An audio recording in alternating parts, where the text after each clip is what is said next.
بسم اللہ الرحمن الرحیم۔ السلام علیکم۔ امید کرتا ہوں آپ سب لوگ خیریت سے ہوں گے اور اللہ پاک آپ سب کے لیے آسانی بنائے۔ اسلام میں ادب و آداب کو ایک اہمیت حاصل ہے۔ اس دین میں زندگی کے ہر فعل کے آداب موجود ہیں، خواہ کھانے کے ہوں، پینے کے ہوں، سونے کے ہوں، چلنے کے ہوں، اٹھنے کے ہوں اور بیٹھنے کے ہوں، یہاں تک کہ بیت الخلاء میں جانے اور آنے کے آداب بھی ہیں، گھر میں داخل ہونے اور نکلنے کے آداب بھی ہیں۔ اس مضمون میں کھانے پینے کے آداب اور احکامات کا ذکر کیا جا رہا ہے۔ دعا ہے کہ اللہ پاک ہمیں اس عمل کی اور اس آداب کو ہمارے لیے ذریعہ نجات بنائے، آمین۔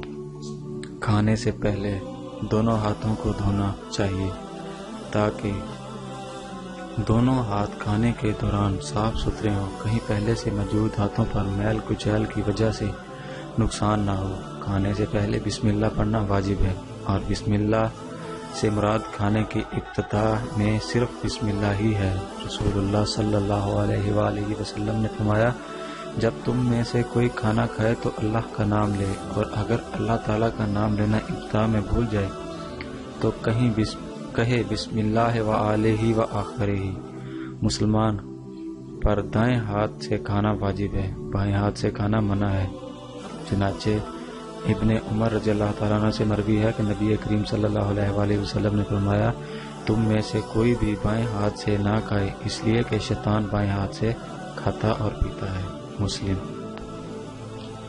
نوٹ: یہ پابندی اس وقت ہے جب کوئی عذر نہ ہو، لہذا اگر کوئی عذر ہو جس کی وجہ سے دائیں ہاتھ سے کھانا پینا ممکن نہ ہو، جیسے بیماری یا زخم وغیرہ ہے، تو بائیں ہاتھ سے کھانے میں کوئی حرج نہیں۔ کھانے پینے کی اشیاء میں پھونک مارنا۔ حضرت ابن عباس سے مروی ہے کہ نبی کریم صلی اللہ علیہ وآلہ وسلم نے برتن میں سانس لینے یا اس میں پھونک مارنے سے منع فرمایا ہے۔ ابی داؤد۔ اپنے سامنے موجود کھانے میں کھانا۔ مسلمانوں کے لیے مسنون یہ ہے کہ اپنے سامنے موجود کھانے میں سے کھائے اور دوسروں کے سامنے سے ہاتھ بڑھا کر نہ اٹھائے، اور نہ ہی کھانے کے درمیان میں سے، اس لیے رسول اللہ صلی اللہ علیہ وآلہ وسلم نے عمر بن ابو سلمہ سے فرمایا تھا، لڑکے اللہ کا نام لے، اپنے دائیں ہاتھ سے کھاؤ اور جو تمہارے سامنے ہے اس میں سے کھاؤ۔ بخاری و مسلم۔ ویسے بھی کھانے کے دوران اپنے ساتھ بیٹھے ہوئے افراد کے سامنے سے کھانا کھانا بری عادت ہے اور مروت کے خلاف ہے۔ اگر سالن وغیرہ ہو تو ساتھ بیٹھنے والا زیادہ کوفت محسوس کرے گا۔ اس کی دلیل ابن عباس رضی اللہ تعالیٰ عنہ سے مروی ہے کہ رسول اللہ صلی اللہ علیہ وآلہ وسلم نے فرمایا، برکت کھانے کے درمیان میں نازل ہوتی ہے، اس لیے کھانے کے کنارے سے کھا، درمیان سے مت کھاؤ۔ ترمذی، ابن ماجہ۔ لیکن اگر کھانے کی اشیاء کھجوریں اور دیگر اس قسم کی دوسری اشیاء ہوں تو علماء کے نزدیک تھالی وغیرہ سے ہاتھ کے ذریعے مختلف کھانے کی اشیاء لی جا سکتی ہیں۔ کھانے میں سے عیب نکالنا۔ حضور اکرم صلی اللہ علیہ وآلہ وسلم نے کھانے میں کبھی عیب نہیں نکالے۔ آپ صلی اللہ علیہ وسلم کو کھانا پسند آتا تو کھا لیتے، اگر نہیں آتا تو چھوڑ دیتے تھے۔ مسلمانوں کو اپنے پیٹ کے 3 حصے کرنے چاہیے، 1/3 کھانے کے لیے، 1/3 پانی کے لیے اور 1/3 سانس لینے کے لیے، جیسا کہ حدیث مبارکہ میں ہے، کسی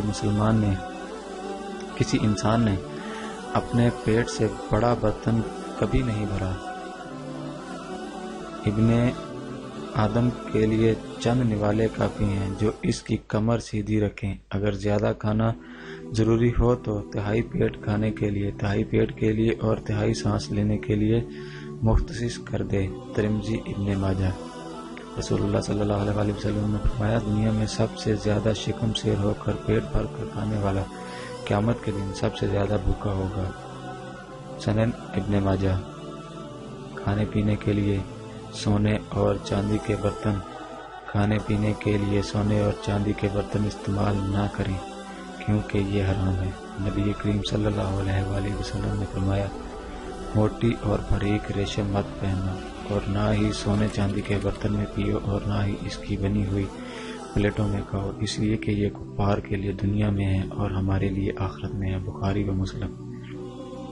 کھانے سے فراغت کے بعد اللہ کی تعریف کرنے کی بہت بڑی فضیلت ہے۔ چنانچہ انس بن مالک رضی اللہ تعالیٰ عنہ سے روایت سے مروی ہے کہ رسول اللہ صلی اللہ علیہ وآلہ وسلم نے فرمایا، بے شک اللہ تعالیٰ اپنے بندے سے راضی ہوتا ہے جب وہ ایک لقمہ کھائے اور اللہ کی تعریف کرے، یا پانی کا گھونٹ بھی پیے تو اللہ کی تعریف کرے۔ مسلم۔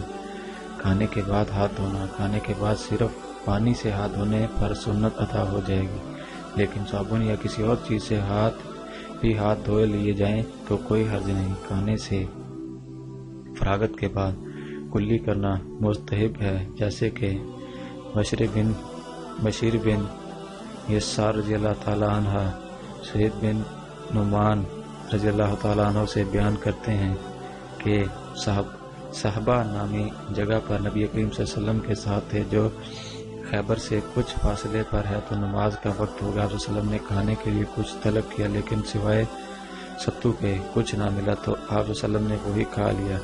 ہم نے بھی ستو کھایا۔ پھر آپ وسلم نے پانی منگوایا اور کلی کی، اور پھر دوبارہ وضو کے ہوئے بغیر نماز پڑھی، اور ہم نے بھی نماز ادا کی۔ بخاری۔ 3 انگلیوں سے کھانا کھانا سنت ہے کہ 3 انگلیوں سے کھانا کھایا جائے۔ قاضی ایاز کہتے ہیں کہ 3 سے زیادہ انگلیاں کھانے کے لیے استعمال کرنا بری عادت ہے، اور ویسے بھی لقمہ پکڑنے کے لیے 3 اطراف سے پکڑنا کافی ہے، اور اگر کھانے کی نوعیت ایسی ہو کہ 3 سے زیادہ انگلیاں استعمال کرنی پڑیں تو چوتھی اور 5ویں انگلی بھی استعمال کی جا سکتی ہے۔ فتح الباری۔ اگر کھانا کھاتے ہوئے لقمہ گر جائے تو اٹھا کر اس پر لگی ہوئی مٹی وغیرہ صاف کر کے اسے کھا لے، اور شیطان کے لیے مت چھوڑے، کیونکہ یہ کسی کو نہیں پتا کہ برکت کھانے کے کس حصے میں ہے، اس لیے یہ ممکن ہے کہ اسی لقمے میں برکت ہو جو گر گیا تھا۔ چنانچہ اگر لقمے کو چھوڑ دیا تو ہو سکتا ہے کہ اس سے کھانے کی برکت چلی جائے۔ اس کی دلیل انس بن مالک رضی اللہ تعالیٰ عنہ سے مروی ہے کہ رسول اللہ صلی اللہ علیہ وآلہ وسلم جب بھی کھانا کھاتے تھے تو اپنی تینوں انگلیوں کو چاٹتے، اور آپ صلی اللہ علیہ وسلم نے ایک بار فرمایا، اگر تم میں سے کسی کا لقمہ گر جائے تو اسے صاف کر کے کھا لے، شیطان کے لیے مت چھوڑے۔ اور آپ صلی اللہ علیہ وسلم نے ہمیں حکم دیا کہ پلیٹ کو انگلی سے چاٹ لے، اور فرمایا، تمہیں نہیں معلوم کہ کھانے کے کس حصے میں برکت ہے۔ مسلم۔